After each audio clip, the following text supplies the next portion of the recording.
Episode dimulai. Santi memberikan perintah pada Soumya dengan mengatakan, "Soumya, hiasi kamar ini dengan bunga mawar. Dan kau harus ingat, ini adalah pernikahan putriku dan juga menantuku. Oleh karena itu, semua harus terlihat indah." Soumya yang tidak menyukai perintah itu hanya mengangguk dengan malas dan wajahnya menunjukkan rasa kesal. Santi dengan sinis kembali berkata, "Soumya, malam ini kau akan tidur di aula bersama kami semua." Soumya pun semakin kesal mendengarnya. Malam harinya, semua orang akhirnya tertidur di aula. Namun Soumya yang gelisah diam-diam mencoba menyelinap keluar. Dengan hati-hati Soumya berjalan mendekati patung Dewi. Saat berhasil mengambil sari pengantin Mangal, Soumya secara bisik-bisik mengatakan, "Aku akan menghapus nama Adit dari tanganmu, Mangal." Tanpa disangka, Mangal datang ke aula dan melihat gaunnya tidak berada di tempat semula. Dengan wajah heran Mangal berkata, "Siapa yang menyimpan sariku seperti ini?" Sementara Soumya yang berpura-pura tidur mengenang saat ia memotret sari itu tanpa Mangal sadari, dan segera mengirim foto sari itu kepada seseorang. Keesokan harinya, Mangal dan semua anggota keluarga melakukan puja. Dan di saat yang sama, Lipika melakukan panggilan video kepada Laksmi. Laksmi pun bahagia melihat Mangal bahagia. Setelah puja selesai, Mangal meminta berkat kepada Kusum dan Santi.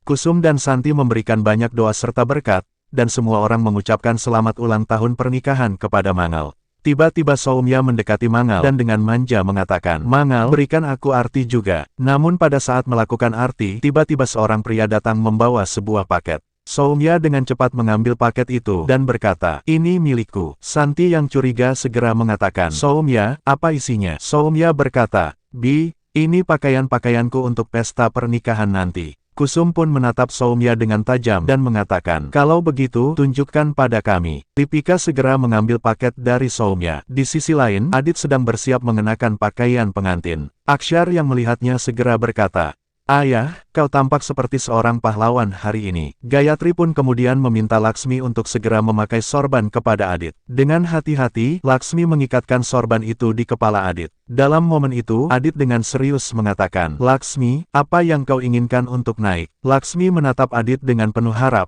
lalu berkata, "Kak, bisakah kau berjanji untuk selalu membahagiakan kakakku Mangal? Bahkan kau harus jujur dalam pernikahan ini, dan selalu mendampingi kakakku apapun yang terjadi." Adit menatap Laksmi dengan kesal, dan mengatakan, "Laksmi, aku berjanji bahwa aku akan memenuhi ketujuh janji pernikahanku." Laksmi pun tersenyum bahagia mendengar perkataan Adit. Sementara itu, Kartik dan Akshar tampak menari riang untuk meramaikan suasana. Di sisi lain, Mangal yang melihat situasi sedikit tegang segera berkata, "Sudahlah, Bu, biarkan saja. Kita tidak perlu melihat paket ini." Kusum menyetujui perkataan Mangal. Mangal pun segera mengembalikannya kepada Soumya. Sementara Soumya segera mengambilnya dan segera pergi dengan tersenyum sinis. Setelah beberapa saat, Mangal sedang bersiap-siap di kamar pengantin. Wajahnya terlihat berseri dengan riasan lembut sementara tangannya bergetar sedikit karena gugup. Tiba-tiba Kusum masuk sambil menatap Mangal dengan penuh kasih. Dengan senyum hangat Kusum berkata, "Anakku, kau terlihat begitu cantik hari ini. Saat melihatmu, aku seperti kembali 15 tahun ke masa lalu, ketika aku sendiri menjadi pengantin. Seandainya waktu bisa diulang, maka aku akan tetap memilihmu 100 kali untuk menjadi pasangan anakku Adit." Mangal menatap Kusum dengan mata berkaca-kaca, dan dengan suara bergetar Mangal mengatakan, "Bu, aku masih ingat betapa takutnya aku ketika pertama kali datang ke rumah ini. Aku merasa asing, canggung, dan penuh kekhawatiran. Tapi kau selalu menggenggam tanganku, menuntunku, dan mengajarkanku jalan yang benar. Kau bukan hanya mertuaku, tetapi kau adalah ibuku sendiri. Kau sudah berbuat begitu banyak untukku, lebih dari yang bisa kubalas."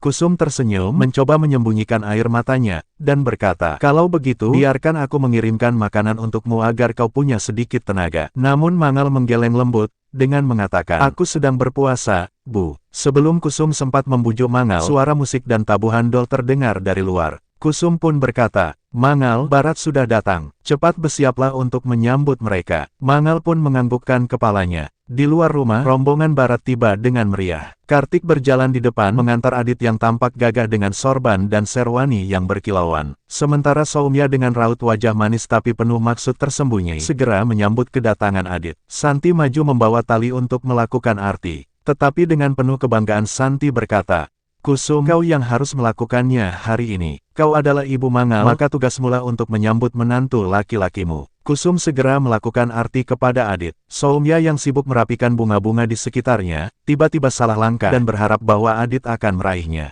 Namun kenyataan berbeda. Soumya pun kehilangan keseimbangan dan jatuh tersungkur di depan semua orang. Santi dengan nada dingin mengatakan, "Bangunlah, Soumya. Jangan membuat drama di sini." Soumya yang merasa terhina berpura-pura menangis agar mendapatkan simpati. Melihat tangisannya, Santi pun berkata, "Ada apa denganmu, Soumya?" Soumya dengan cepat mencari alasan dan mengatakan, "Aku merasa sakit. Sepertinya aku perlu pergi ke dokter." Kusum pun berkata, "Lipika, temani Soumya ke dokter." Namun Santi menolak dengan mengatakan, "Tidak, Kusum. Soumya bisa pergi sendiri ke dokter." Akhirnya Soumya pergi meninggalkan semua orang dengan tatapan kesal. Sementara di sisi lain, tanpa disadari Soumya menyemprotkan sesuatu pada Gajra itu, dan bergegas pergi. Setelah beberapa saat, seorang wanita memberikan Gajra kepada Mangal, dan Mangal pun segera mengambil Gajra itu untuk disematkan di sanggulnya. Mangal menghirup Gajra itu dengan pelan, dan dengan tersenyum berkata, "Baunya sangat segar, seperti membawa sebuah keberuntungan." Sementara itu di sisi lain, Soumya sendiri mulai berdandan, dan mengenakan sari pengantin yang serupa dengan Mangal. Lipika datang menjemput Mangal, dengan mengatakan, "Ayo Kak, sudah waktunya, aku akan menutupi dupatamu." Namun sesaat setelah dupata menutupi wajah Mangal, Mangal mulai merasa pusing dan dengan lemah berkata, "Lipika, aku merasa tidak enak badan sekarang." Lipika pun segera membawa Mangal turun ke mandap. Saat keduanya berjalan keluar, seorang wanita mendekati Mangal dan berkata, "Mangal, ibu mertuamu meminta agar kau mengambil Mangalsutra." Mangal yang sudah setengah sadar mengangguk percaya, dan mengatakan, "Lipika, ambilkan untukku. Aku akan menunggu di sini." Setelah Lipika pergi, Mangal pun merasakan pusing, dan Soumya bergegas membawa Mangal. Namun tiba-tiba suara Aksyar pun terdengar. Soumya bergegas menyembunyikan Mangal dengan kumpulan kain-kain, dan segera menyamar sebagai Mangal. Aksyar mendekati ibunya dan dengan riang berkata, "Bu, tunjukkan padaku bagaimana penampilanmu hari ini." Lipika yang baru kembali pun kebingungan dan mengatakan, "Kak, aku tidak menemukan Mangalsutra itu. Mungkin Bibi Kusum tahu di mana letaknya." Sementara di mandap, Laksmi merasa gelisah dan akan menemui Mangal. Tetapi Gayatri menghentikannya dan berkata, "Laksmi, Lipika yang akan membawa Mangal ke mandap, dan kau tidak perlu merasa khawatir." Setelah beberapa saat, Lipika pun datang dengan sosok yang ia yakini sebagai Mangal. Wajahnya tertutup dupata. Kusum segera meminta Mangal untuk duduk di samping Adit. Soumya yang kini duduk sebagai pengantin merasa penuh kemenangan, senyum licik tersembunyi di balik dupatanya.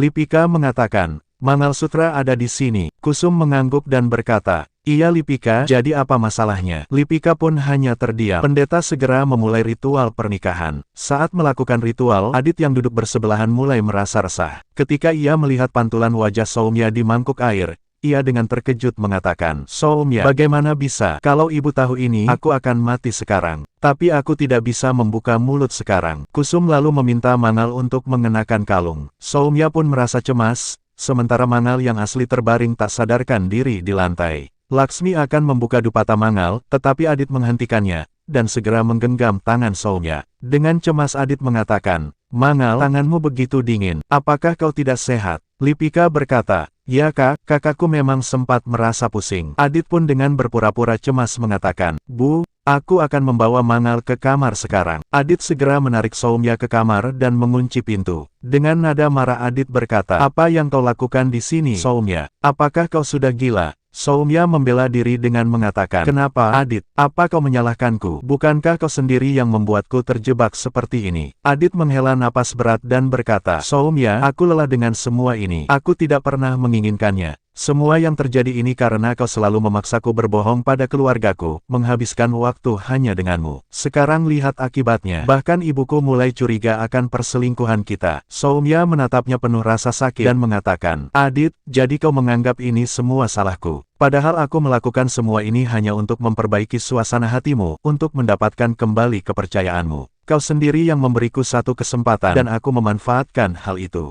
Sementara di luar kamar, semua orang mulai panik dan mengetuk pintu sambil berteriak, "Adit, apa yang terjadi di dalam? Apakah Mangal baik-baik saja?" Adit dan Soumya pun merasa cemas.